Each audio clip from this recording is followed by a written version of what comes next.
it actually draws on quite a few musical ideas that have actually been circulating around up here for decades. And the first movement is called Witches, which some of the musical ideas actually came from a musical score I did for theatrical production of The Crucible. It was for the Milwaukee Repertoire Theater.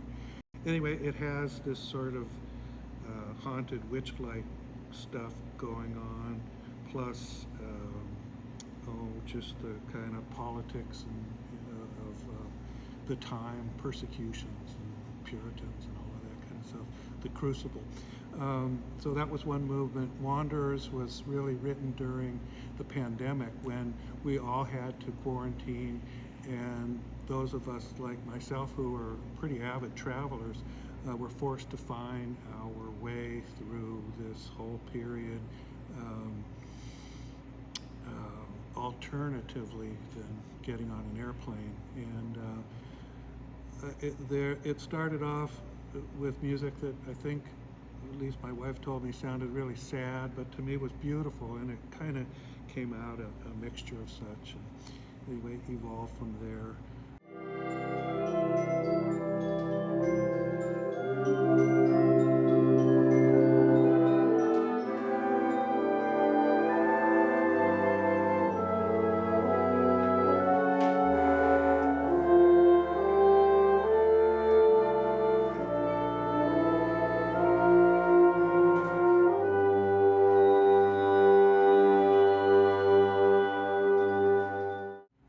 Third movement, Dreamers, was originally kind of formulated, believe it or not, during the Obama years when the crisis at the border, there were all these children who crossed and had no access to citizenship, and Obama, of course, provided entry for them, but they're still in limbo.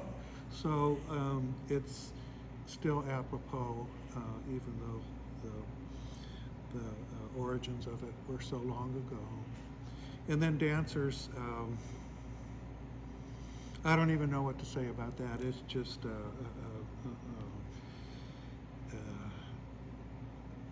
side of the human spectrum that deals with the fool in society, the guy who's at the festival, or woman, whatever, who's just dancing madly without any thought to anyone else around, and they're the dancing fool who I kind of aspire to be that person. You know, it's like we all care about this in our career and everything, but it's really this person that is kind of evolved beyond it all and isn't looked or regarded too favorably, but should actually be kind of revered, and they've kind of transcended.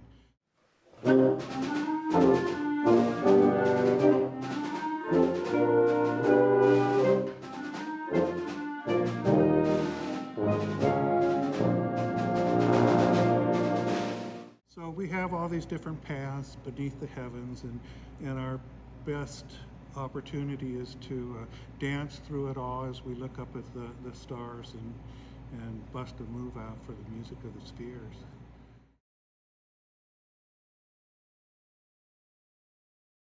The first conductor, music director, Larry Gukin, I had met through residency I did with the jazz ensemble at Central Washington University, where he was the band director.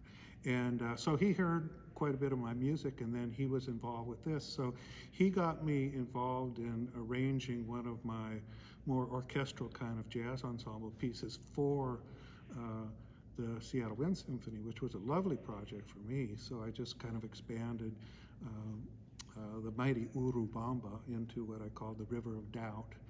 And that featured a couple of guest soloists that were from outside the symphony. One was Jovino Santos Neto, a Brazilian piano player who teaches at Cornish and is a world-class talent.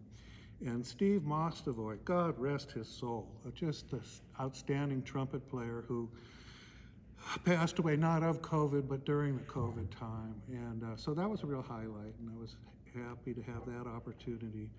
And then I got an Artist Trust Fellowship shortly thereafter, which allowed me to work on another piece called, what was it, In the Beginning, which there was another music director at the time.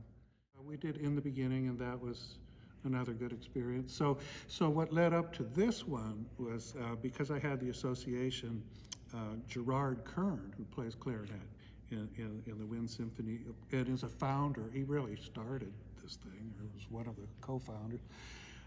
Approached me to write something for the 10th anniversary, and so we met and tossed some ideas around, and here we are.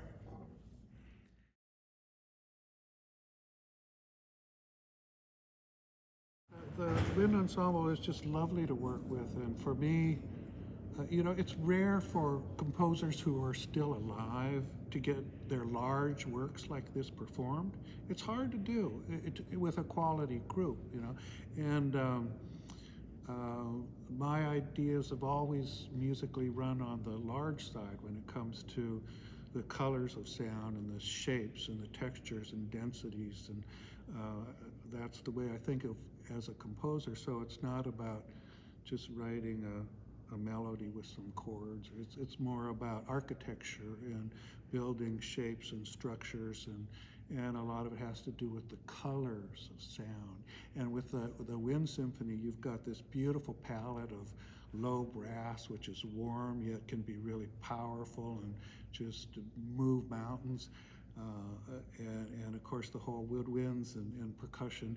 I think the one thing I've learned the most in writing for this particular concert and Beneath the Heavens has been just writing for orchestral percussion and the possibilities that are there, which are infinite, but there's so much craft and artistry that I just feel like I'm a little baby trying to develop all this stuff, but it's starting to come together in rehearsals. I'm feeling good about it.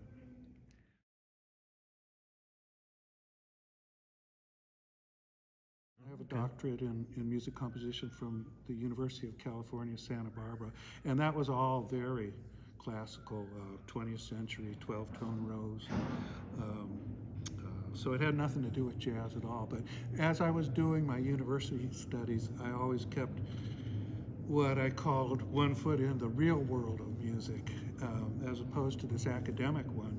And I don't think I could have done one without the other. So the balance for me of crossing these genres is kind of, I don't really believe in the genres at all. And I never have really. And I think that there are different circles and different types of attitudes that musicians have towards, a score like Beneath the Heavens.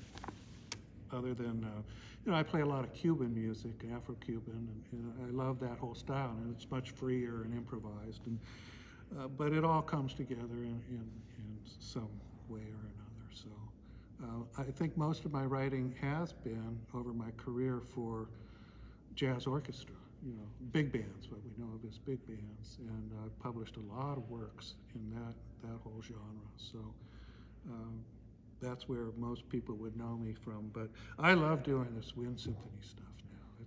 It's my new thing.